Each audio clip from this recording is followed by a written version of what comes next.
Saan ang punta mo? May lakad ako, pupunta ako doon sa mga pinsan ko. Ano gawin mo doon?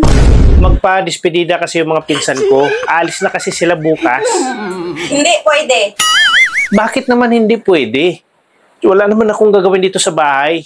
Tsaka isa pa, inasahan nila akong darating doon mamaya. Sige, subukan mong lumakad. Baka ito na yung huling pagsasama natin. Ang hirap intindihin ng ugali mo. Ano bang gagawin mo pag aalis ako? Pag umalis ka, maghiwalay na tayo. Para malaya ka na. Sige, lakad na. Talaga? Sige, subukan mong lumakad. At nang makita mo.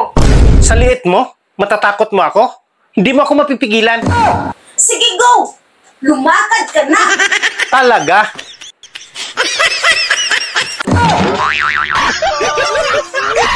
Hindi lakad to, ah.